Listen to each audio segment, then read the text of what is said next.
Assalamualaikum warahmatullahi wabarakatuh. Yang terhormat eh, dosen sejarah Al-Ustadz Saifullah Kamali beserta teman-teman yang berbahagia.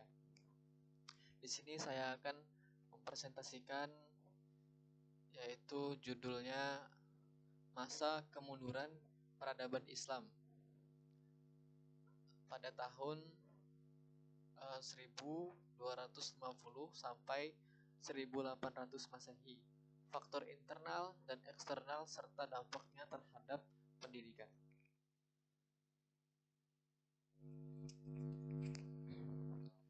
Periode ini merupakan fase kritis dalam perjalanan sejarah peradaban Islam yang sebelumnya mencapai puncak kejayaannya pada abad ke-8 hingga ke-13 Masehi.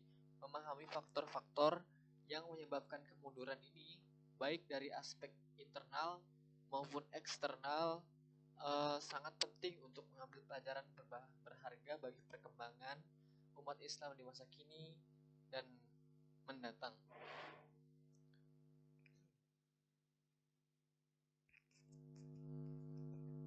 Selanjutnya, masa keemasan peradaban Islam.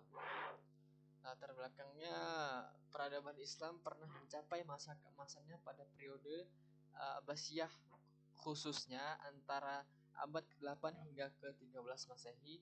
Pada masa tersebut, dunia Islam menjadi pusat ilmu pengetahuan, teknologi, seni, dan budaya yang berpengaruh besar terhadap perkembangan peradaban dunia. Kota-kota seperti Baghdad, Damaskus, Kairo, Cordoba, dan lain-lain menjadi mercusuar peradaban yang menarik para ilmuwan, filosof, dan pelajar dari berbagai penjuru dunia. Yaitu pusat ilmu pengetahuan. Baghdad menjadi pusat peradaban dunia dengan Baitul Hikmah sebagai pusat penerjemahan dan pengembangan ilmu. Kontribusi intelektual ilmuwan seperti Al-Khwarizmi dari Al-Jabar, Ibnu Sina dari kedokteran, dan Ibnu Al-Haytham dari ilmu optik memberikan kontribusi luar biasa. Sistem pendidikan yang maju, institusi seperti Madrasah Nizamiyah menjadi model pendidikan tinggi, menginspirasi universitas di Eropa.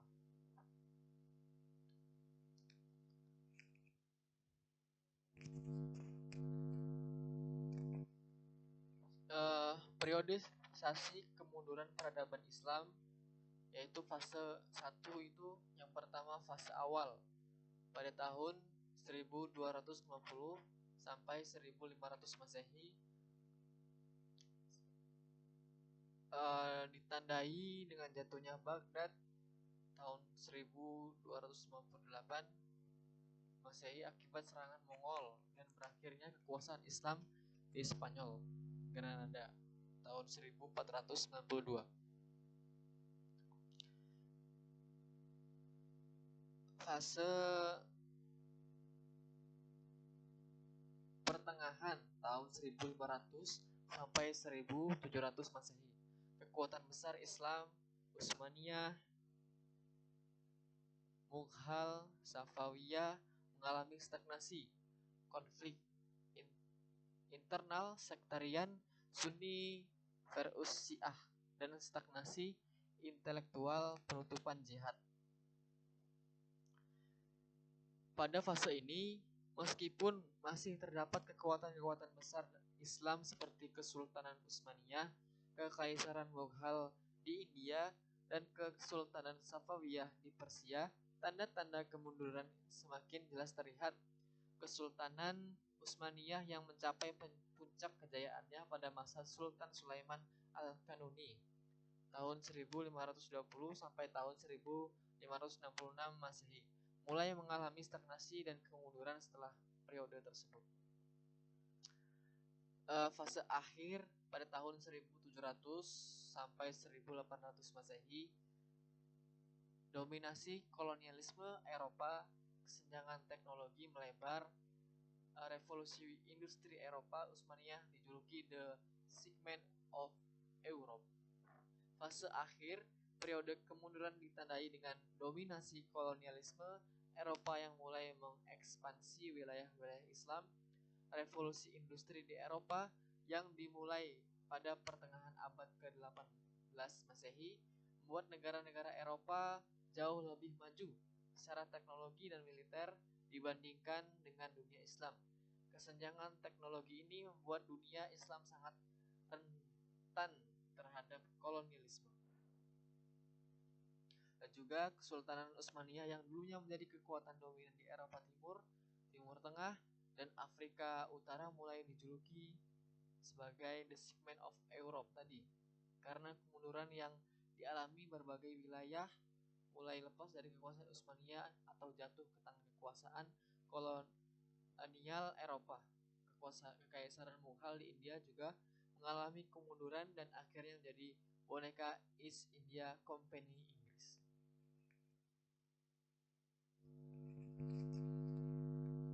Faktor-faktor internal krisis politik dan intelektual. Krisis politik dan kepemimpinan. Sistem monarki turun-temurun menghasilkan pemimpin tidak kompeten, perebutan kekuasaan, korupsi, dan nepotisme merajalela. Salah satu faktor internal utama kemunduran peradaban Islam adalah krisis politik dan kepemimpinan setelah periode 4 khalifah yang disebut Khulafaur Rasyidin. Sistem khalifah mengalami berbagai perubahan dan pada akhirnya menjadi sistem monarki turun-temurun. Hal ini seringkali menghasilkan pemimpin yang tidak kompeten karena kriteria utama adalah keturunan, bukan kemampuan. Yang kedua itu stagnasi intelektual, penutupan pintu ijtihad, umat cenderung taklid, penolakan terhadap ilmu rasional, ulum al-aqliyah oleh kelompok konservatif. Faktor internal yang kedua ini sangat signifikan karena terjadi dalam dunia Islam pada sekitar abad ke-11 hingga ke-12 Masehi. Secara praktis, pintu ijtihad mulai tertutup. Para ulama lebih cenderung melakukan taklid, yaitu mengikuti pendapat ulama-ulama terdahulu tanpa melakukan pemikiran krisis atau pengembangan lebih lanjut. Yang ketiga itu perpecahan umat, konflik Sunni Syiah, misalnya perang Qaldiran tahun 1514 Masehi, dan fanatisme mazhab menguras sumber daya dan melemahkan persatuan. Perpecahan internal dalam tubuh umat Islam menjadi faktor ketiga yang sangat melemahkan peradaban Islam. Konflik antara Sunni dan Syiah yang berawal dari perselisihan politik tentang kepemimpinan setelah wafatnya Nabi Muhammad SAW berkembang menjadi perpecahan teologis dan politik yang mendalam. Pada masa kemunduran, konflik ini semakin intensif, terutama antara Kesultanan Utsmaniyah Sunni dan Kesultanan Safawiyah Syiah.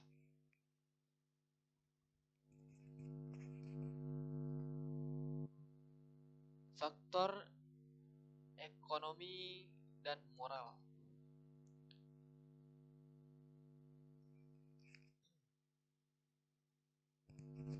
Kemunduran ekonomi yaitu ada jalur perdagangan tradisional beralih setelah penemuan rute laut Eropa Vasco da Gama tahun 1498 Masehi. Sistem perpajakan tidak adil dan korupsi di bidang ekonomi. Sistem timar pemberian tanah disalahgunakan menghambat pembangunan.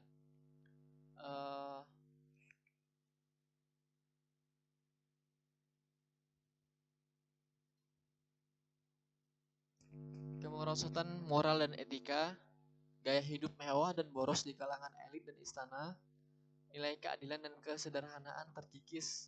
Ulama juga terkooptasi oleh kekuasaan, legitimasi kebijakan yang bertentangan dengan nilai Islam.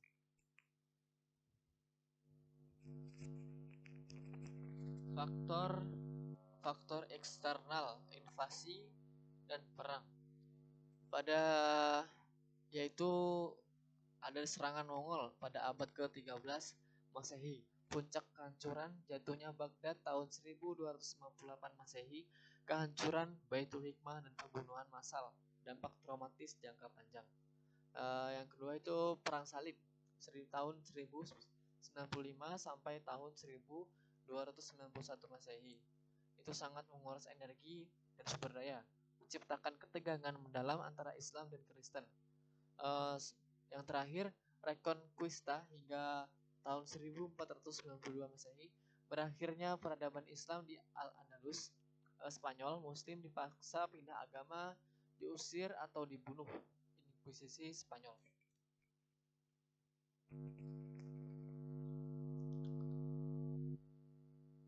Faktor eksternal kebangkitan Eropa dan kolonialisme. Pada akhir abad ke-15 Masehi, Eropa mulai bangkit dari abad pertengahan memasuki era baru yang ditandai dengan Renaissance, reformasi, dan kemudian pencerahan. Ironisnya, kebangkitan Eropa ini sebagian didorong oleh pengetahuan yang mereka peroleh dari peradaban Islam melalui penerjemahan karya-karya ilmuwan Muslim ke dalam bahasa Latin, terutama di Spanyol.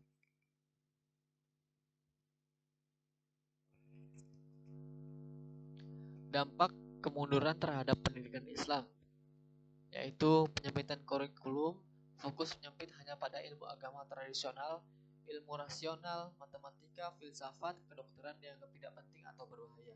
Yang kedua, perubahan metode pembelajaran, metode menjadi doktriner dan satu arah, lebih menekankan hafalan taklid daripada pemahaman, analisis kritis, dan inovasi.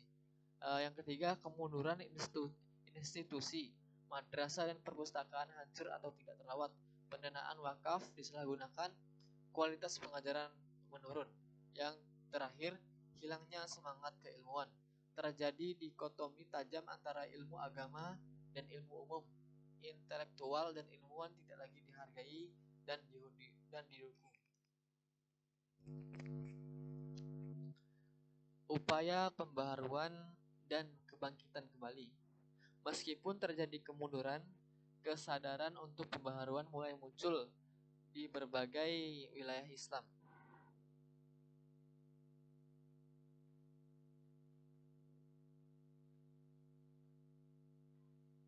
Yaitu ada Muhammad bin Abdul Wahab dari Arab. Beliau menggerakkan pemurnian Islam dari praktik bid'ah dan khurafat. Yang kedua, Shah Waliullah Dehlawi dari India yang menekankan pentingnya ijtihad dan menghidupkan kembali studi hadis. Yang ketiga, Muhammad Ali Pasha Mesir, reformasi militer dan pendidikan, mengirim pelajar ke Eropa untuk teknologi modern. Yang terakhir, Al-Afghani dan Abdu, pan-Islamisme, menyerukan persatuan umat dan reformasi pemikiran Islam untuk menghadapi modernitas. Kesimpulan, pelajaran dari sejarah, masa kemunduran adalah pengingat bahwa kejayaan tidak kekal tanpa upaya terus-menerus untuk belajar, berinovasi, dan beradaptasi. Stabilitas politik, ijtihad intelektual, adaptasi ekonomi, integritas moral, integrasi sains, kebangkitan kembali selalu mungkin dengan kesadaran, komitmen, dan kerja keras, terutama di era sukses, di era akses pengetahuan yang luas ini. Umat Islam hari ini memiliki kesempatan dan tantangan yang unik di era globalisasi dan teknologi informasi. Akses terhadap pengetahuan tidak pernah semudah ini. Kesempatan untuk belajar dari berbagai sumber dan tradisi keilmuan sangat terbuka. Namun tantangannya juga tidak ringan. Konflik politik, ketidakadilan ekonomi, ekstremisme, dan berbagai masalah sosial lainnya masih menghantui dunia Islam.